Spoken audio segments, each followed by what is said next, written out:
নমস্কাৰ, মই অনিৰ্বাণ। আপোনালোকে চাই আছে দি ক্ৰছ কাৰেণ্ট। ইতিহাসত এনে বহু উদাহৰণ আছে য'ত সাংবাদিকৰ ওপৰত চৰকাৰী দমন নীতি, সংবাদ মাধ্যমৰ বাক স্বাধীনতা সীমাবদ্ধ কৰা আৰু গণতান্ত্ৰিক অধিকাৰ দমন কৰাৰ ফলত চৰকাৰৰ পতন ঘটিছে।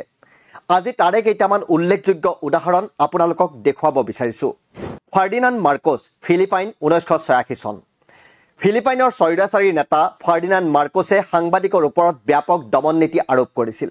সংবাদ মাধ্যম নিয়ন্ত্ৰণ, সাংবাদিক হত্যাৰ ঘটনা আৰু বাক স্বাধীনতা হৰণৰ বাবে জনসাধাৰণৰ ক্ষোভ বৃদ্ধি পাইছিল।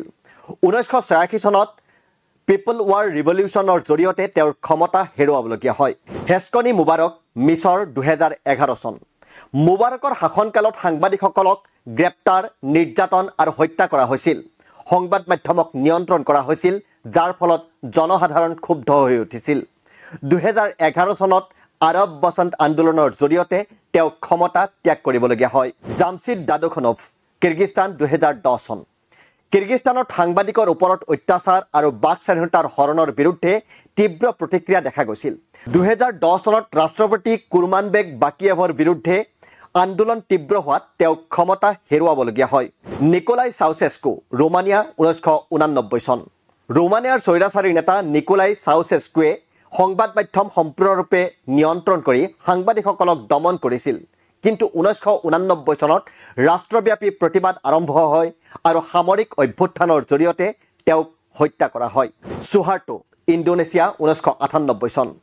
ইণ্ডোনেছিয়াৰ স্বৈৰাচাৰী নেতা সুহাৰ্টোৱে সাংবাদিকতা কঠোৰভাৱে নিয়ন্ত্ৰণ কৰিছিল। সাংবাদিকসকলক নিৰ্যাতন, হত্যা আৰু সংবাদ মাধ্যম বন্ধ কৰি দিয়াৰ ঘটনা সাধাৰণ কথা হৈ পৰিছিল। কিন্তু 1998 চনত ছাত্ৰ আন্দোলন আৰু ৰাজহুৱা প্ৰতিবাদৰ মাজেৰে তেওঁক ক্ষমতা হেৰুৱাবলগীয়া হয়। সাংবাদিকতাই গণতন্ত্ৰৰ স্তম্ভ আৰু সাংবাদিকসকলৰ ওপৰত অত্যাচাৰৰ ফলত বহুতো চৰকাৰ সংকটৰ সন্মুখীন হৈছে। এনে নীতিৰ বিৰুদ্ধে জনসাধাৰণে সুসংগঠিতভাৱে প্ৰতিবাদ কৰিছে আৰু সকলো স্বৈৰাচাৰী শাসকৰ পতন হৈছে। গতিকে এই উদাহৰণ সকলোৱে মনত ৰখাটো জৰুৰী।